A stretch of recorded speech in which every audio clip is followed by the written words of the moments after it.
what we want to do. All right. Cool. Hey, welcome to the weekend blab, or the Friday blab, or the what the heck this thing is.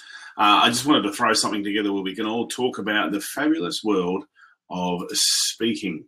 So just trying to get everybody on air. So if you're on air, let me have a look here and see if Jenny is here. Not sure. No, all right. We're still getting it sorted. We've got a lot of people who are just coming on the call. We're just getting started a little bit early. Do have my Friday beverage all good to go. So just a little one. So I don't know about you, but sometimes on a Friday there's room for a beverage. Here in downtown Melbourne, it's a public holiday, which for some, who knows why reason, we've got one. So it's all part of the joy. So we've got a few people coming on board, which is good. And they're sneaking in, which is great. I think Dave has joined us. So, Dave, I'm just putting you there to see if your visual come on board. We're just slowly easing into it. We started a little bit earlier. Hang on, I've got some stuff going. So, bear with me as we get involved. All right. So, just seeing who else we've got here. The lovely Julie Garley McClelland has popped her head in. So I'm just clicking to see if I can get you up on the screen. So we're just slowly but surely getting there. Anyway, the idea of this is to have a conversation, talk about speaking, share some ideas, see what's going on, and find out what's happening. So if you're listening, hey, Julie has joined us. Hello, Julie. Oh, my God, look at that foot. I know, what a disaster. What did you do? Believe it or not, I rolled my ankle walking my dog. So you're the kind of girl who exercises massively, goes running and does all this sort of risky stuff, and walking your dog has caused you to have one of the sexiest little leg implements the world has known. It has, and I'm busy trying to work out how to get back round to my front camera. Right. I reckon if you hit the screen or something magic like that, I'm not quite sure. I'm sure you will work it out. I'm intending to show you my nether regions, but never mind. Now they've been aired on the internet. There'll be and the good news is that we're recording this, and so everyone else too. Hey, the lovely Jenny has joined us. Hello, Jenny. Hi, Warwick. How are you? I have no idea how this works. That's not a drama. All I would suggest to you is let's play together and find out. And I think that half the reason that I wanted to run a blab like this is to get more experience at it, share the message, and just build the community around speakers. That's what I was focused on. Okay, awesome. The only thing I would suggest to you is I'm hearing a bit of reverb. So if you just want to turn your volume down a bit, particularly when you speak, or if you had a headphone to put that in. Meanwhile, we'll just look at Julie's legs. Very nice. All right. So there's quite a few people said that they were going to be coming along, but not many people have at this stage. But it's very early. So I do hope you've got your beverage. I've got one of these. Yeah, I've got one of these. Fantastic. All right. Nice work. Hey, at the very least, Julie, you can always turn your phone around every now and again just so we can sort of see your face. But or then is it dangerous to be... you. I've got to get this worked out somehow. I know the other thing is what you do is if you touch the screen or something, there might be a menu option. I think the rest of us, I think, are just using our laptops or computers or whatever it is that we do. Yeah, I'm using my computer. Are you using your computer? Yeah, this is my computer. All right, like a tablet-y thing. Cool. Yep. Nice. Excellent. Well, how's your week been, ladies? It's been good. Too busy and not lucrative enough. I do like that new article that you wrote, Julie. That was fabulous. Oh, good. Please share it widely and tell everybody to hire me. I think And that's one of the topics that I wanted to talk about today, and that is around referrals. Because I think not many speakers I know, we all love referrals and we all happily will do whatever it takes to get referrals. But I don't know how many people have got referral engines or have set up a system or process to get referrals. Do you ladies have anything set up that you use that is a process to get referrals? Other than shamelessly begging, no. No, it just happens from existing clients, I guess, but Right. not particularly from speakers. Right. So would you say that, Jenny, most of your referral comes through when you do some training? Because phone sales and telephone sales, that's your area of expertise, yeah? Yeah, so whenever I do with a public seminar or an in-house training, I'll get a call in the week from someone saying so-and-so referred you. But I don't have a system set up. Right. Okay. Cool. I know, and very similarly myself, I don't really have much of what I would call a system set up. But I know that whenever I have a new client, whenever I do work, I will say to them afterwards. Sorry, I just got messages coming through. I will say to them afterwards, okay, who else do you know that might be able to use me, or who else do you know that you might have on your system that will be looking for someone of my skills? So I think as part of my checklist of stuff that I do, I will always look for additional opportunities, shall we say? Yeah. On the feedback forms of any training I do, I always say, who else do you know who might be interested? And then I give them a call. Yeah. I know sometimes what I'll do is go for that warm call, like get them to call first and then I call. Do you sort of set that kind of stuff up? I always feel a bit awkward about asking other people to do that for me, but maybe I should. I know it's worked well in the past because typically I'm assuming that both you and Julie and anyone else who's listening, I know we've got a few other people who have joined us, and I'm just trying to work out how I can put you on the screen. So I'm just putting someone else on the screen as we speak. I know that I'm assuming that they're very happy with the work. So typically what they'll be willing to say how much they enjoy what you're doing or what's going on and all that kind of stuff. So hey, I think Nina's joining us. Nina, are you there? She's trying. She's trying to get there. All right. The lovely Zerafina's there. Zerafina, I'm going to see if I can get you on the screen.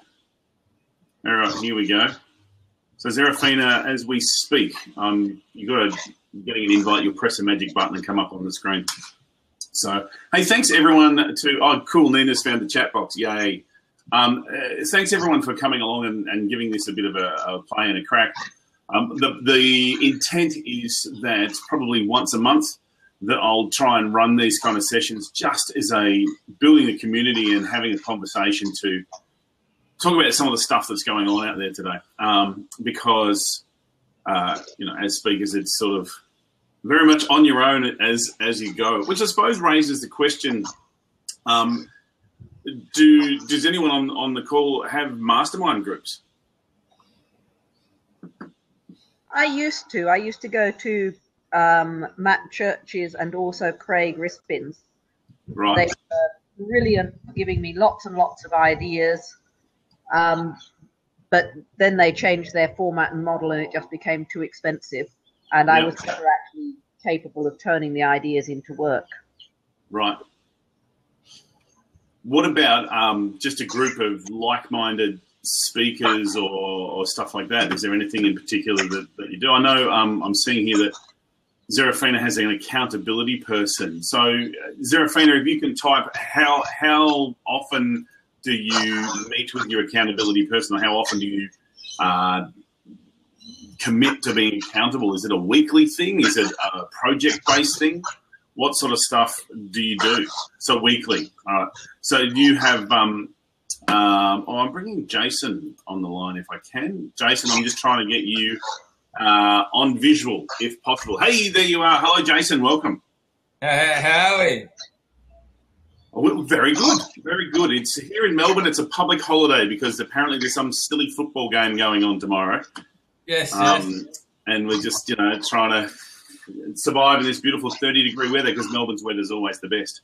Is it so, Jason, where are you? Which state are you calling from?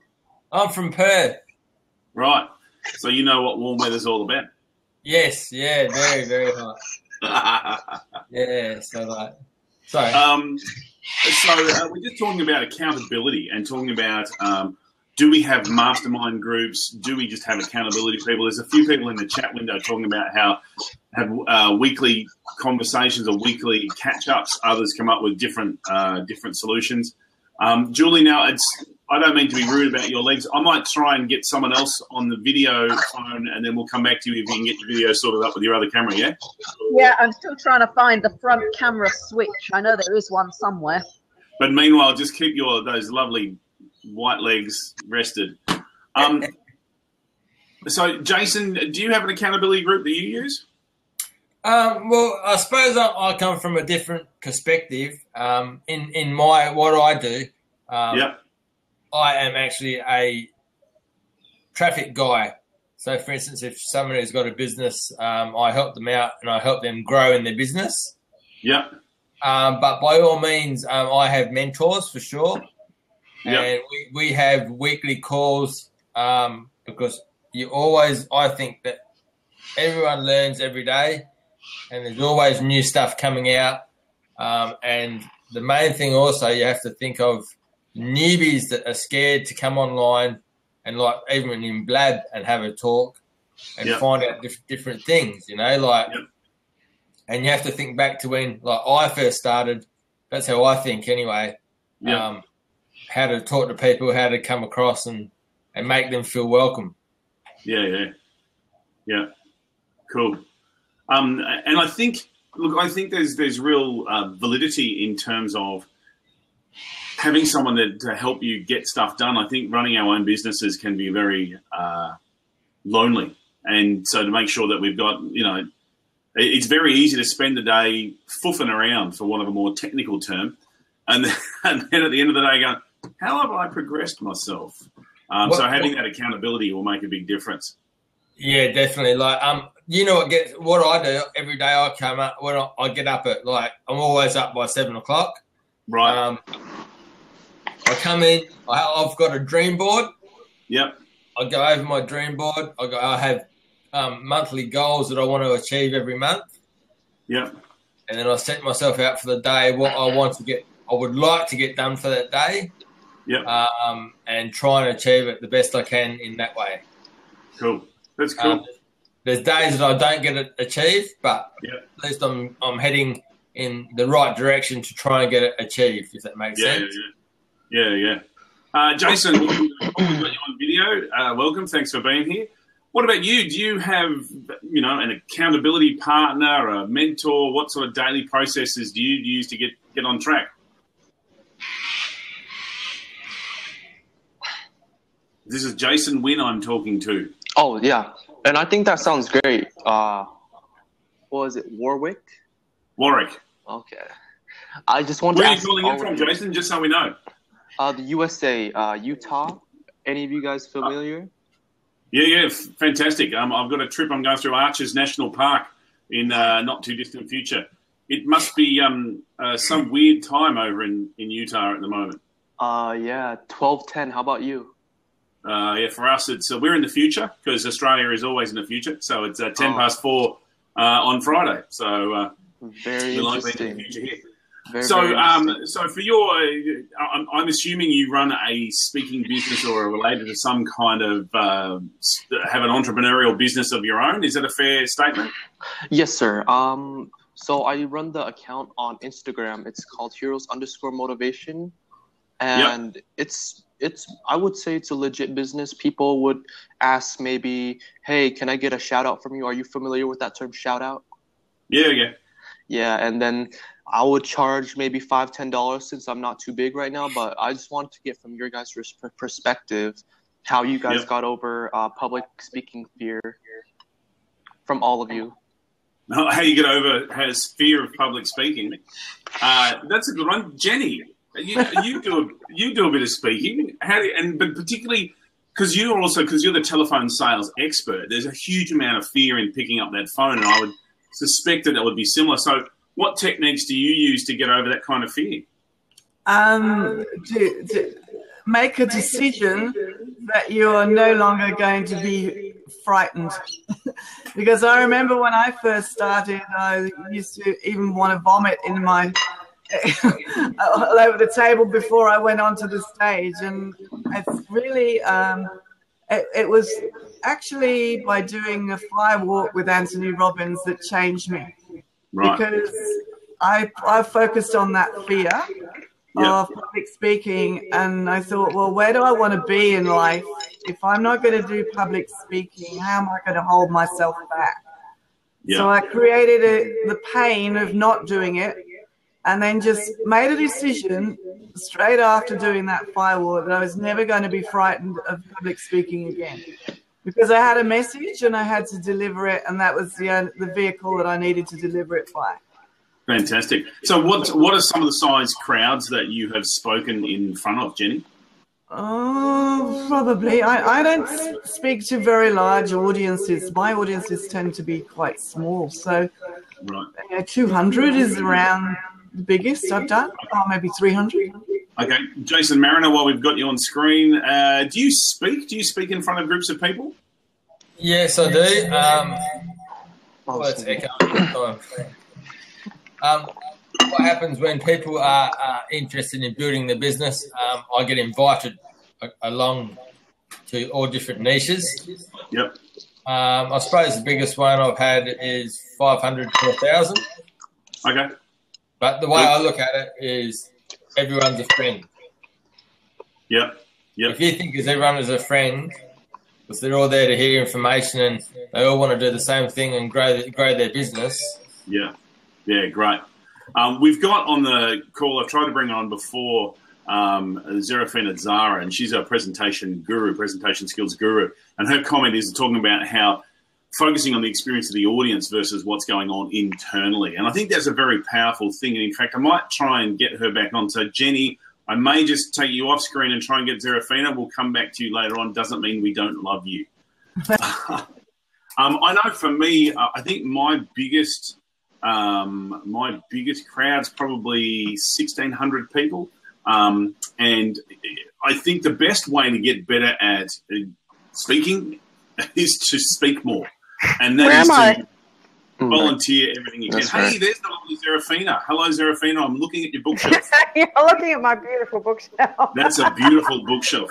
While we're looking at your bookshelf, hey, there you are. Oh, hello. Give us a rundown, Zerafina. Tell us what tips would you have about how to get to lose the nerves of speaking?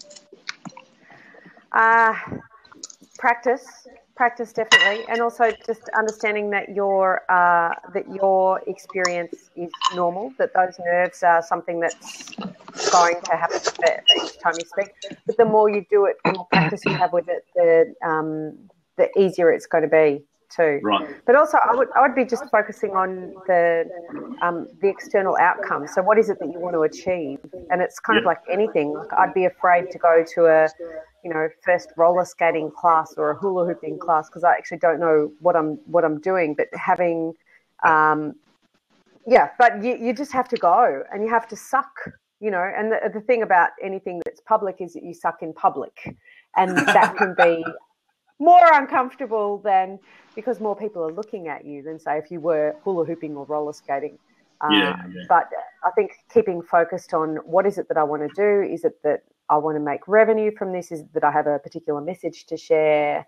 What is it that's going to make it worth that sacrifice? Right. And I think that's a very fair call that you want to practice. You're going to suck. So practice in front of an audience that doesn't matter if it's going to fail. That is going to love you anyway. Most people, in my experience, most people are sitting in the audience thinking, thank God it's not me up there on stage doing this presentation because I'd prefer to die and I really don't want to be there. Yeah. And I think you can get to a place where you love it because you have an opportunity to share things and you have a platform to share things that most people don't. Yeah. And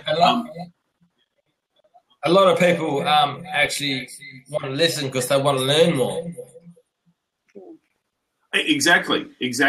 So, it is all about looking at, how can I just continue to share whatever message that I've got and focusing on what's in the best interest of the audience and not in myself. So that's a cool one. Kerry's made a good point there, and I'm sure everyone can sort of see it, but it is that it is taking the focus off yourself and focusing on other people.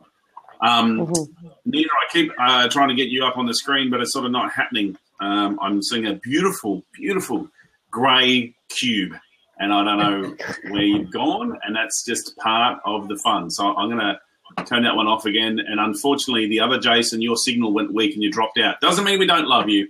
So again, we're here. This is the Get More Speaker Success Factor, where we're just talking about what is it that makes a successful speaker and what are some of the issues that we're talking about. So we talked about having a mastermind group and some mentors and accountability people. For Jason Zerafano, you're on the screen as we speak. What would you recommend to do to build? Where do you get your accountability partners? What do you do? How do you get them? How do you build a mastermind group? What do you do? I think I think you need to find somebody who wants somebody to be accountable to as well. So the person that I meet with, it's not necessarily that we have great deal of expertise, although we do together, but it's really helping each other come up with the solutions that we need to hear. Yep. And so often it will be the thing that you say, and then that will be reflected back to you from somebody else. But I think it's someone else who's trying to meet goals and appreciates the idea of that. And I think just asking around and asking people who you admire too. And sometimes that's a casual conversation, but I think having something weekly is really helpful to, I know that it makes me scramble the night before to make sure I've done the things that I said I would do.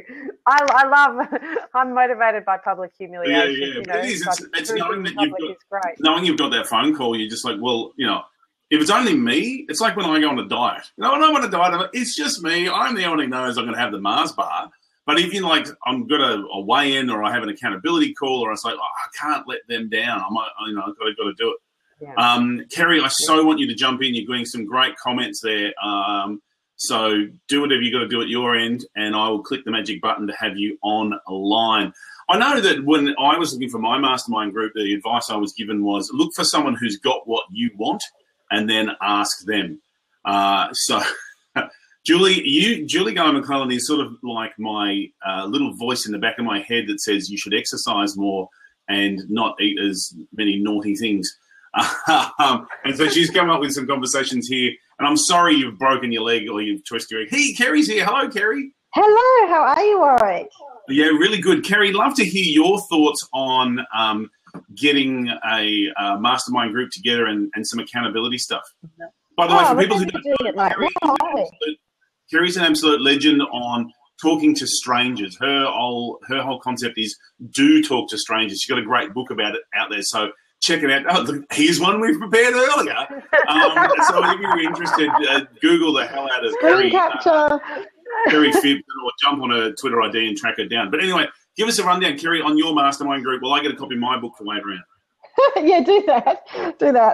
Hi, Zara. It's great to meet you and hear your comments. Can I just ask, where are you based? In Melbourne. And did we all see Warwick's book just there? Hold it up again for a screen capture. I've just been just delivering a presentation about the book this afternoon. Oh, fantastic. So I've got a few different networks, and one thing that I want to acknowledge is the Asia Professional Speakers Convention and membership, which I connected with in May this year, and that's where I met Warwick. So we're both from Australia, but we met in Singapore, and I just found it such a supportive environment just to be connecting with other speakers online. And there's the APSS members group, but when we see each other online, we jump on board. So I saw Warwick's Blab here and I went, oh, hey, yeah, I'm just going to put that in the calendar and do that. And last night I did a Periscope and Raymond Thomas from Singapore jumped on that. And it's just great to be connecting, like I said, to Jay, and it was great to see you here, to, just get around the people that you want to learn from. And I love facilitating conferences, like an MC role. And so it was really great to see what Warwick was doing, because people often focus on, just the keynote, like get the keynote speaking gigs. But if you're passionate about a different aspect of supporting conferences, then, go for that, but talk to other people that are doing similar things. So it doesn't have to be like one network, but what are the networks and who are the people that you connect with? And just go talk to them. Well, that's a great question. We talked earlier at the very start of the call, before a lot of people came on, we were talking about referrals and where to get referrals from. So obviously networks are a part of doing that. So you say you've got many different networks. So what networks are you part of, and how did you select to be part of those networks? And Zerafina, as Kerry's answering this, I want you to answer it next, all right? So, Kerry, what networks are you part of and how did you find them? Okay, well, I've been doing leadership coaching for the last 11 years. So there's, the whole coaching network. And then when I decided I wanted to step more into speaking with this recent book, I, had connected with a few different speakers, and they invited me to the Australian Speakers Convention, and I couldn't go because I was speaking that weekend in another city. And I connected with Asia Professional Speakers because I mentored a new coach about 8 years ago who's a global certified speaking professional. I don't know if I've said that correctly. What's that? The global designation. And so I was invited to join this Facebook group, and I was like, well, I wouldn't describe myself as an, Asia speaker. CSP Global. Thank you, Julie. That's a great tip. Google. Oh, that's your tip, isn't it, Warwick? Yep. Google associations and find out. Yeah, I don't actually go and Google things because I just find myself talking to people, whether it's in an airport or on a train or at a convention. I just made some great friendships at the Singapore conference, and saw Yvonne Sum, who's based in Malaysia. We met up in Sydney just recently. That I've stayed in touch with quite a few people on social media because I live out in Western New South Wales. I was going to say, you're not based in Sydney. You're based out in Upper Kumbukta West or something, aren't you? It's called Dubbo, Central West New South Wales. Yes. Halfway between Melbourne and Brisbane. So you compass an extra tank of petrol and head off into the sunset, and you'll get to Dubbo. Yeah, well, just a 1 hour flight is much easier. I do prefer that. And very soon we'll have direct flights, Dubbo to Melbourne, which is exciting stuff. I might come and crash your place, Warwick. And spare room down the back, as long as you don't mind a dog. Yeah, can I just draw everyone's attention to the comments here? Julie has spoken at the RSA in Dubbo twice. Good stuff. How good is that? How good is that? Joe, hello. So Zerafina, over to you. What about your networks? And by the way, Joe, do we have a speaker kit? Yes, pretty much a speaker kit and a show reel. If you want to be taken seriously, you must have a show reel. And I'm not telling you, I'm just sharing what's been said to me by all the senior speakers out there because they want to see you. If they cannot see you in action, you don't exist. So you've got to have a show reel. Zerafina, back to you talking about... Yeah, we will come back to it later. Yeah. So Zerafina, your networks and stuff, where do you get to? How do you get to them? Tricky one. I like Kerry, I coach in leadership, but I coach for voice and nonverbals and communication in leadership. So it's a very specific area, which means a lot of people actually don't know what I do because there's not that kind of large market for it. Yep. But I find that I coach a lot of women, so I do things through Business Chicks, and I think the thing the thing that I coach is that you need to show your face at places as much as you possibly can. And it's about connecting with relationships. I just started working at a co-working space, and the thing about that is you meet a bunch of people, and sometimes people they dismiss somebody because they're in an area that they think is not relevant. You think, oh, well, how will this person lead to work or an opportunity? I mean, I just love people as well, so I'll make friends with everybody. Yeah. But you don't know the conversations they're having with other people, or who they're married to, or who they play play sport with, and those kind of things. So I actually think it's really important to spread your networks as wide as possible, and say yes to kooky opportunities too. So I'm trying to get into I'll be event managing, which event managing actually it's not my main thing. But I coach musicians as well as corporates, and I've got an opportunity to event manage something for Mushroom Music for their Telstra Road to Discovery, and see what they're doing, see what their mentors are doing, and see how they're communicating. And I get to be a spy without being in any physical danger. So I think at the very least, if you're in Melbourne on a Friday at 7 p.m, head on over to Smokehouse 101 Rosamond Road, Maribyrnong, where Serafina leads the alleged associates singing. And it's got some really funky stuff. That's the other thing.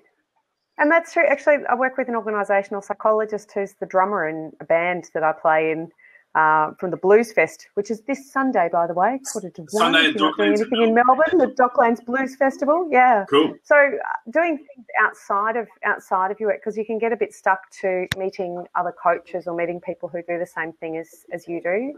But I actually think there's a huge value in that, and also expanding your concept of who you are, because although I'm a coach and a public speaker and facilitator, I'm also I fit into lots of other categories. Yeah. To categorize yourself, but in terms of being an entrepreneur and a thinker, and so I think it's really important to find your tribe, find your like-minded people. And I think it's a fair comment to also say that people do business with people, so you want to connect with people. And I've had some people on my newsletter, which goes out every Monday, except when I forget, it goes out on a Tuesday. And like 5 years later, they're like, we're finally ready to use you. And when I connected with them, it wasn't a, come and use me and buy my stuff and buy. It was just a, hey, let's connect, and whatever the future holds, We'll see how we go. Hey, so let's get back to the question. I love Julie's comment. Sorry?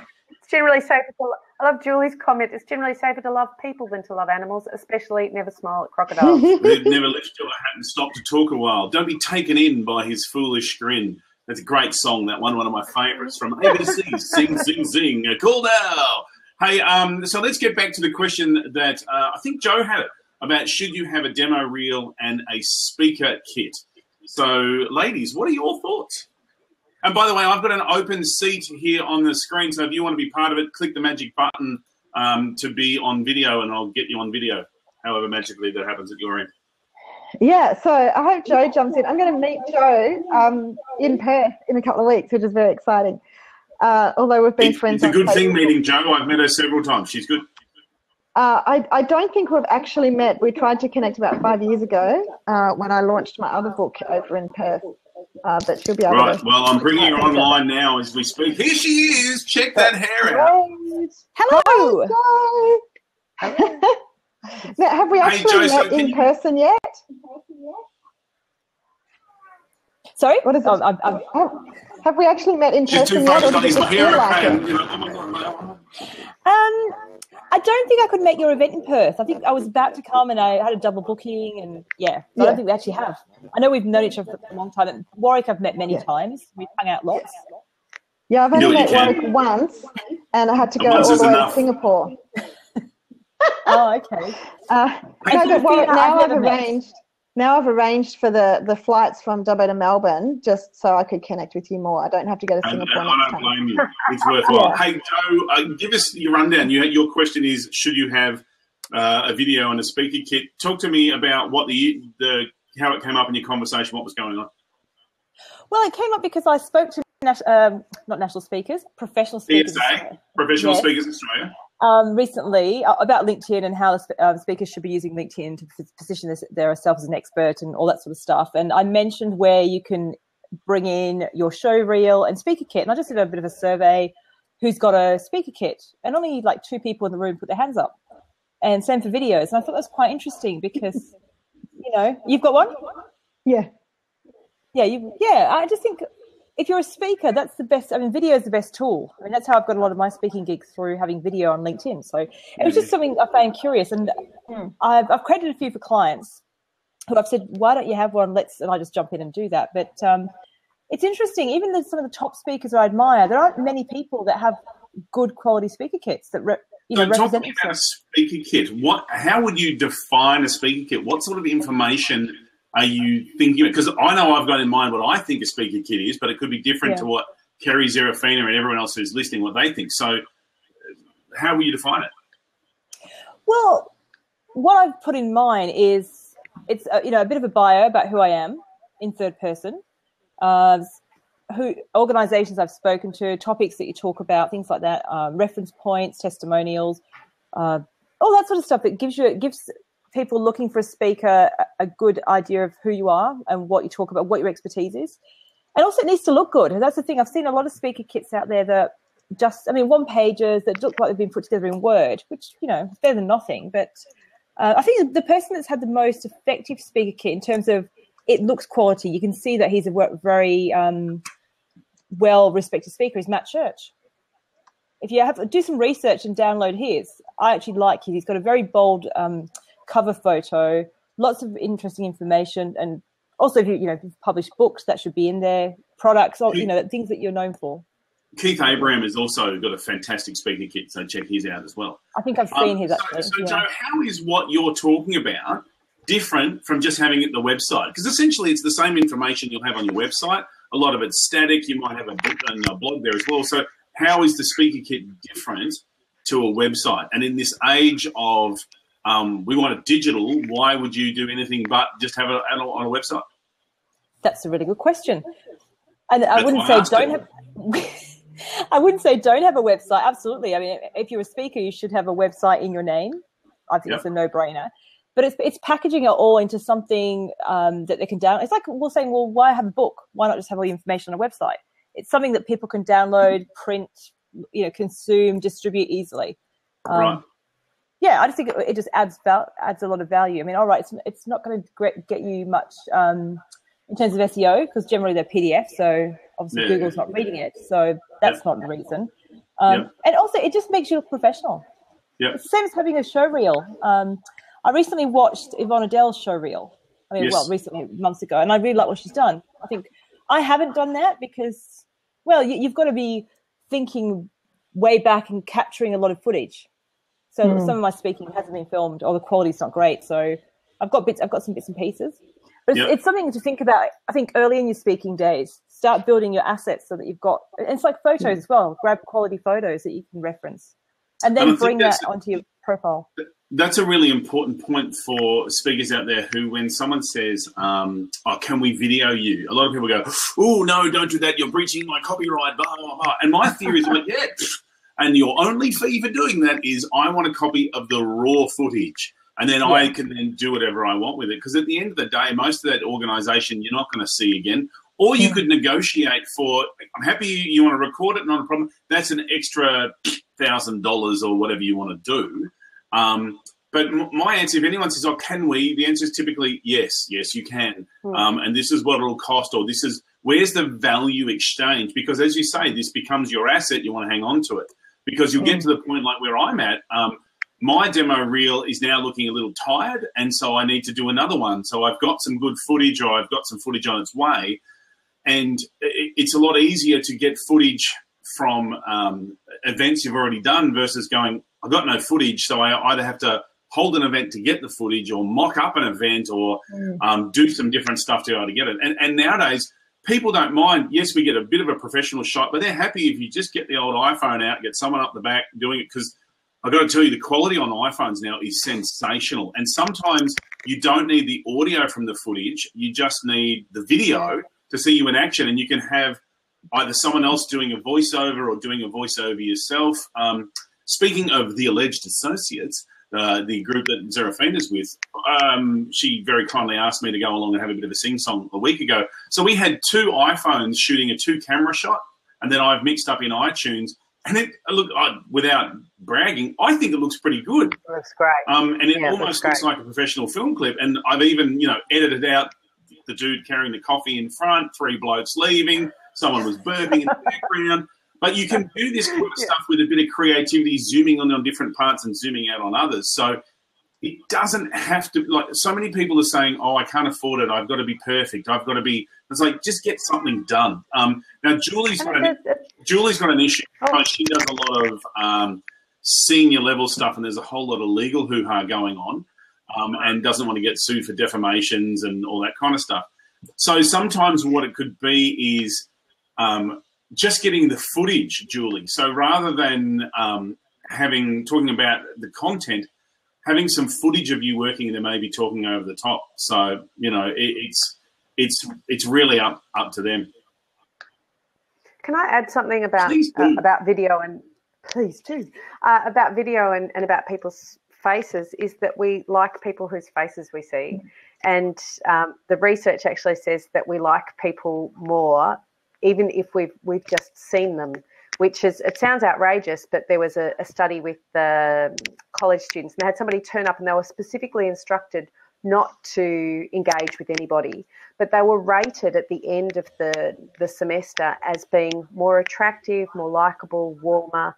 So this is the thing about what Kerry was talking about talking to people, is that the more people you talk to, the more likeable you are. And people being able to see your face, sometimes you think we get a bit caught up in what our content is about, which is incredibly important. But I remember doing a video before I did some gigs over in Southeast Asia, music gigs, not speaking gigs, but I remember doing the video and being very concerned about the musical quality, and the videographer saying, people want to look at you and say, do you look like fun to be around? Do you look like somebody I'd want to hang out with? Yeah. And I was quite surprised by that. But I think there's a huge value in that, in your speaking reel, that you look personable, that you look like you'll be easy to deal with, that it's not so much about getting concerned about content, because that's what you'd be sharing in your kit, I think, and in the other layers of your social media and website. So if you can just look like you'd be fun to be around, or nice to be around, not everyone has to be fun, but or that you're communicating something of yourself, has enormous value. Actually, can I add something? Absolutely. That's why I've shared my bloopers reel. I did a speaker mastery workshop with Karen Smith. You may know her. One of the day 3 was speaking to camera. Speaking to video is probably my worst thing, because I just trip over my words. If I'm speaking to a group, I just talk as I talk. And I actually put it's on LinkedIn, it's on my profile, and it's just me chatting to the camera going, oh no, that's not what I want to say. Then I'm talking off camera to Karen, and then some of the other people there were sort of saying, how about doing this? And I'm just going, oh no. And it allows people to laugh at me, and I become more real, because I'm not a perfect speaker. And actually, it was going to the National Speakers Conference at the time and speaking to people like yourself, Warwick, and some of I consider the top elite speakers, who treated me equally. And this sounds really, I know that's me, this is my mindset coming. But I realised that it's me limiting myself. I am, who I am, and I learned just to be me, not to be a speaker. So that's my style, and it allows people to connect to me. And, and you do become more likeable, I believe, that way. And people who don't like you won't like you anyway. Yeah, and that's it. Nobody's going to like you. Authenticity is so important, and it is about engaging no one with can not like Warwick. I'm just saying. No, there are people. Trust me, there are many, many people. I've got an ex-wife. So Warwick's sitting very, very still, or his camera's stuck. Oh, can you not? How's this? Am I moving for you now? That's a nice move, yeah. Thank you very much. So for me, it's like recruiting someone. You want them to fit into... But I've, on my LinkedIn profile, I've just released a LinkedIn profile video, which is my introduction to my LinkedIn profile. And I thought it's not going to be the same as my summary, because people can read that. It's just so people can connect with you on a different level. And I've also done the overlays of me. There's me speaking at different events, but no footage, just me talking over images and whatnot. So we'll see where that goes. And the thing is, it's very easy now with technology to try different stuff, see how it works, see what happens. So Don't be scared to try something different. Do something different. As I was saying before, at the end of the day, people want to engage with people. It is about that authenticity. It's like you're recruiting someone. Have they got the right attitude for the position? Have they got the right match for the people who are going to be in the audience? Like if we've got a very, let's say, blue-collary kind of audience who are all just talking about great stuff, the last thing you want is someone who's very uptight and very sort of held back, because they're just not going to connect. So we need to get to know you as an individual to see how you're going to match with our audience. All right. Hey, let's open it up. Are there any other questions for people on the line? We've had a bit of a chat here, and we love the sound of our own voice because we're speakers. So for people who are there, if you have any questions, anything you want to find out about, and ladies, if you have any questions that you want to talk about, what is it in the speaking industry? This is all about, this whole show, for want of a better term, is just about really connecting with speakers and find out what works, what doesn't, what's going on really well, what needs a bit of an oomph, where do I get my business, what do I do when I'm incredibly successful. I'm still trying to work that one out myself once I get there. Although Jo did, I think she implied I was one of the elite speakers. I'll take that. So questions come through from Jenny. How does this Blab work as a novice, and how do you set it up? Well, let me be incredibly honest. This is my first Blab. All I did was just sign in. Yes, my cherry has gone. It's gone. So all I did was just sign up, invite everyone along, and then click go, and then just wing it and see how you go. So Jo can't hear me.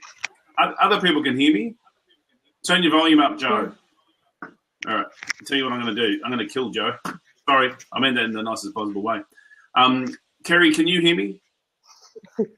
Yes, I can. Excellent. Good. It is about looking at just giving stuff a crack. And I think this is good with all things in terms of give it a crack. I think there's a new book that's just come out. Jeffrey Hazlitt's talked about thinking bigger and playing bigger. And it is about, no one's going to die from things you're doing. So just do it, and I love that whole concept of, the consequence. It's not like this is brain surgery and we can't let the knife slip. It's like give stuff a crack. I did quite a bit of development of my own skill set in the improv space. And so therefore being on stage and just making stuff up and coming up with these one-liners that some were good and some are very, very bad. But it's all about let's just give it a crack and what's the worst thing that can happen? I suppose that's a good question to ask you ladies. What's the worst thing that's ever happened to you on stage? I still wanted to make a comment about the speaker's kit, but Serafina, what's the worst thing that happened to you on stage? I can't think. What about you, Serafina? You would have had some bad stuff. Well, it'd be in music rather than, because I've been a musician for 20 years. So I did have, I had somebody crossing a stage space, and I had the guitarist threaten to knock their lights out, which made her cry. And probably the other one was not being supported by just this crazy Russian musician I was playing with, who only answered the phone twice during playing. So he played with one hand, and I actually wasn't singing at the time. I was watching him with another singer, and he was about to go to a B section, so a different section of the song, and I thought, I wonder how this is going to work out, and it didn't. So he kept playing the same thing, and the poor singer was not sure. I think, well, in terms of coaching, and I think I had a really tough corporate crowd where actually I don't know what happened before I came in, but they were really hostile, and it could be a range of things, and I still haven't figured out that one, whether it was what HR was saying or the thing that they'd done just before I'd come in. So I think having a really hostile crowd and trying to win them over, that was probably the most difficult one, really, is trying to get them. So I got them up and moving. I could see a lot of crossed arms and defensive body language, and so I dropped what I had on my script and got them to stand up and do an eye contact game and get them moving. So I tried to move their bodies out of the way of where their minds were stuck. Yeah. which, you know, I love that Julie's comment where you had a technician come out and gaffer a mic amp to your buttocks live in front of a stack of people. That's going to hurt taking that off. Actually, look, just as a little segue there, I think that's a really important thing, particularly for women, and that is to consider the outfit you wear when speak. I've got to tell you, as an MC, the number of times we've had a lady come up and she goes, "Oh, I want a lapel mic," but she's wearing a dress that has nowhere to do it, and you end up attaching it to a bra strap or putting a belt on or gaffer taping it to your bum.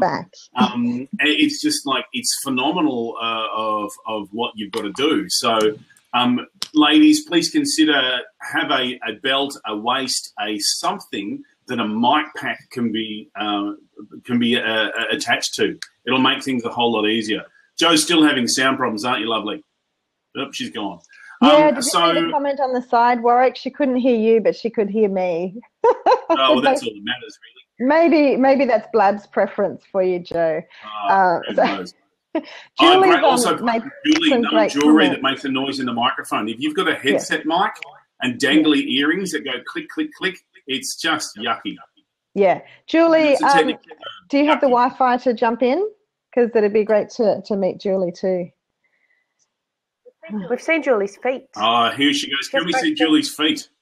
That's the big question. Hey, look, as we're waiting for Julie's feet to come live. There's my one. There's my Yay! Hey, so, Julie, give us the rundown on what happened when you had your mic I pack can't hear Julie, actually. You want to see Julie? Oh, dear.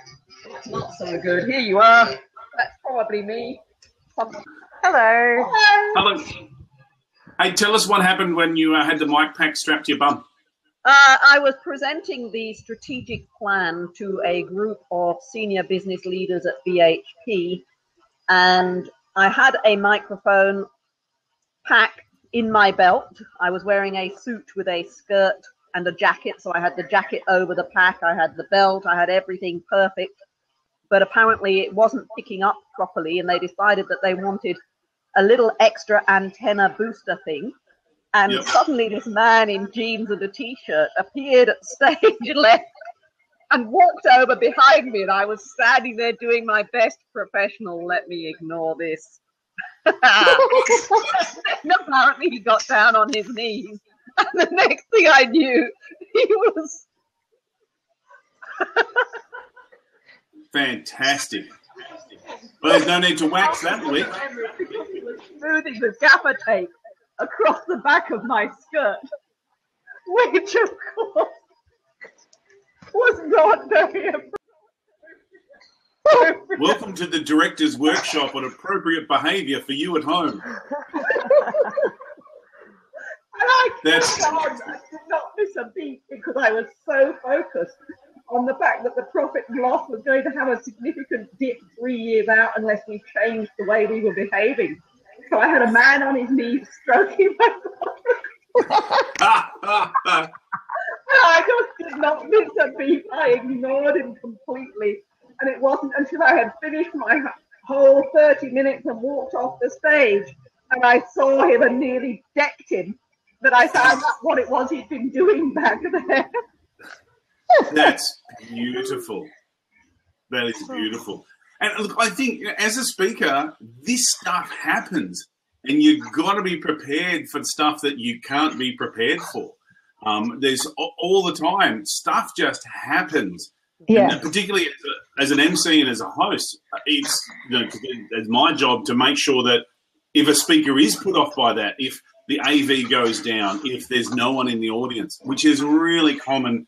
Second day after a big night out the night before, they've got some accountant, economist on first thing the next day. Of the 300 delegates, 50 have turned up in the room and are sitting down the back. It's like, to try and get the energy up in the room, you've got to know what to do. And I just think there are just so many things that happen that you've got to have the just in case in your toolkit. Like, as Serafina said, you've got to be able to realise that sometimes they're emotionally not connected. So I've got to do something physical so they get out of their head and get out of their emotions and get physical so then they can reconnect. Yeah. you've just got to be very much in the moment, because no amount of pre-planning is going to sort you out for that sort of thing. Yeah, You absolutely. look at who's there, try to imagine what they're feeling based on their body language and expressions, and then react in a way that you think is going to save the day. So it's all about quick thinking and being brave. And the other thing is that you're a leader. When you're up on stage, it's in terms of body language and non-verbals, is you actually lead those non-verbals too.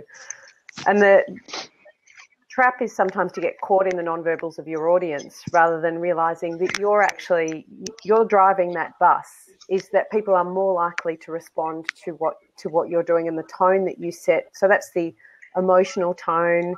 I've seen people comment on the audience in a negative way, or, you know, and it's such a different impact than if you can build the audience up, or even notice one person who's the bright spot, who's engaged or doing the thing that you're hoping for from the rest of the audience, because that's contagious. We're emotionally contagious. Yes. That would be my head of security going off in the background. Yes, that's obviously someone's walked past in a very dangerous-looking manner, and so he's decided that he should have a conversation with them. Yeah, so, good to know he's on the job. Yeah, look, you know, it's very important. Hey, now we're coming up. We've got 10 minutes left of our little blab here this afternoon, and a big thank you to everyone who's joined us on the line and is chatting. If there are any key points you want to find out about here in the last 10 minutes, as I said at the very beginning, our focus really is to just connect and share experiences, what works, what doesn't, and what you may need to do differently next time.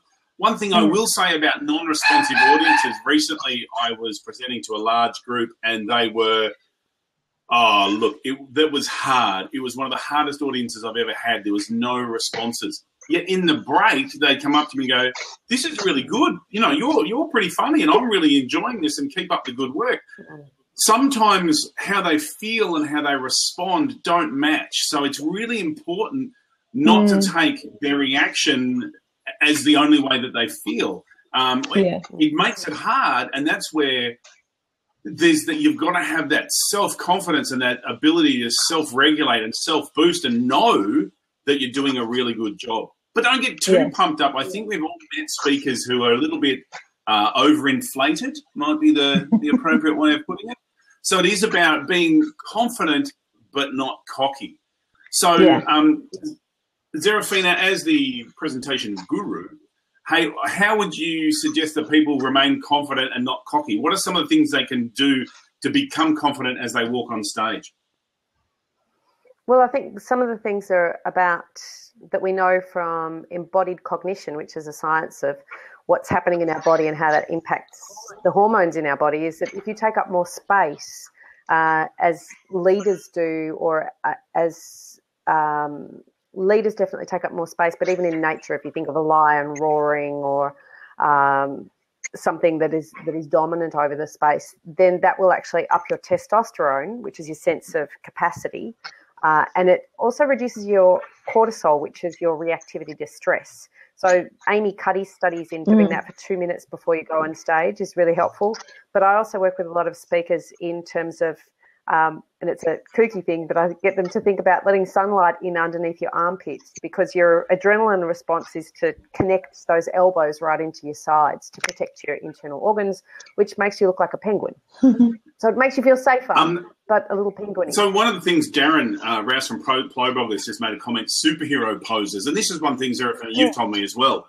Do the traditional Superman or the Wonder Woman or the Aquaman. Pick a superhero where there's, you know, arms out, which is the sunlight under your armpit. That's what you're talking about. Yeah. And but also in your gestures you can do that as well. Right, so that when you are gesturing, that you're not just gesturing from the elbow out, that you're using your arm and using the space, because we're not used to using space in an extensive and expansive way like that. We're used to having conversations which are quite small. So if you can not just do your power pose, but if you can make that part of how you present, that will make you feel more confident as well as making your audience feel more confident too. Mm. Just a note on that overconfidence thing. Often that comes from insecurity or being sort of emotionally disconnected from your content. I think having some point of vulnerability of something that you're willing to share of yourself that is not perfect is enormously helpful in helping us connect with you as an audience. Right. We don't want it to be so over the line that we feel that you might need therapy. And I have seen speakers that are sharing a lot of things, and you're kind of like, wow, I feel uncomfortable that you told me you didn't shower for 3 days because you were writing your book. But there is a point where there are those human things that we do that make us feel embarrassed, or our low moments, and it helps us to connect with you as a speaker to say, wow, you're just like me. Yeah. And so another tip from Darren is standing in the bathroom cubicle with your hands on your head. Great. Yeah. Whatever works. Perfect. In the early days when I was really getting quite nervous, I'd be sitting on the toilet bowl, rocking slowly backwards and forwards, going, oh my God. Not what I was after. But, and I think it's got to start somewhere. And I think that's with, I think the underlying theme from everything we've talked about this afternoon or this morning, wherever you are, is give stuff a crack. Find out what works for you. For some people, the superhero pose might be fantastic, and others you'll be thinking to yourself, I look like a dickhead. Yes, I don't want you to do that on stage. That's the thing. The important thing. I've done it on stage. Darren's being in the toilets like that. That's a great idea. Yeah. Dog's having a fantastic time. Oh yeah, I see Lady Gaga do it all the time on stage. Oh. But there's certain things you might be able to get away with it as a celebrity that as a normal speaker you might not. So again, pick your audience. I think that's really important. So, all right, hey, we got only a couple of minutes left. So, ladies, because you're on camera, I'm going to give the opportunity to give us what's one thing, if as a speaker, what's one thing over the next month that people watching this should probably focus on? Definitely not my dog's bottom. No. You know what? I would recommend that if people have not jumped on a Blab like this or Periscope, then just do that, because I think you have to, if you're a bit nervous about connecting, there's something vulnerable about just being on video. And I think Periscope and Blab is great because it's just you being yourself, and it's not the polished studio video that you have to be really eloquent to get just that video that you want, but you just come online and be yourself and connect with people everywhere. And it's just great experience to be connecting with more people and sharing your message without the pressure of the professional performance. You just get online, be yourself. And I think with Periscope especially, there's no time to be anything but yourself, because you're thinking about what that you want to share, but you're saying hello to everyone as they're coming in and thanking people for comments, and just get on there and get amongst it. Cool. Serafina, what's your one point?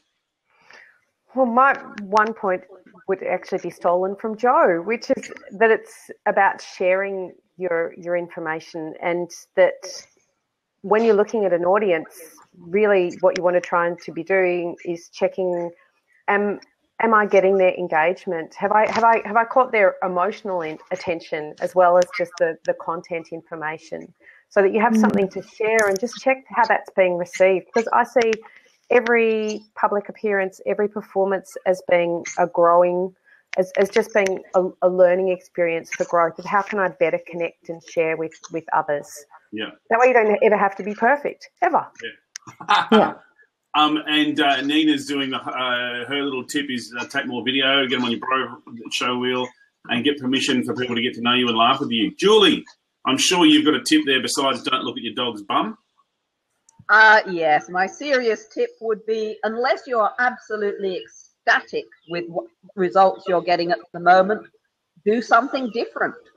Try one different thing and see what a difference it makes. And if it doesn't make a good one, try something else next time. Fantastic. Hey, thank you so much, everyone, for being here today. I'm going to do these once a month. This has been recorded. It will be archived. There's some other resources at getmorespeakersuccess.com.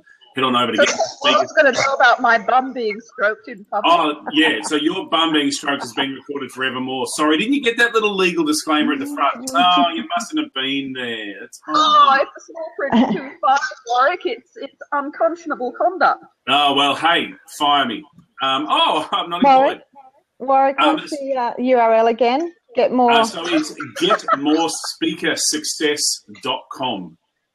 I'm just putting it in the comments. Oh, yeah, great. Thank you. Getmorespeakersuccess.com.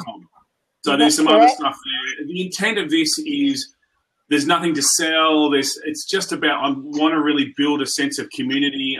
It's going to be strongly focused with people from the Global Speakers Federation. It's open to people outside it. It's really just dragging speakers together once a month with a small beverage, or if you're like me, go the big one, and to just sort of have a bit of a chat at whatever stage it sort of happens. Yeah, get that Diet Coke. A bit more phenylalanine just to get you through the afternoon. Hey, ladies and gentlemen, thank you so much for being here. It's been a whole lot of fun, and I look forward to seeing you next time on Get More Speaker Success. We'll see you then. Okay, thanks.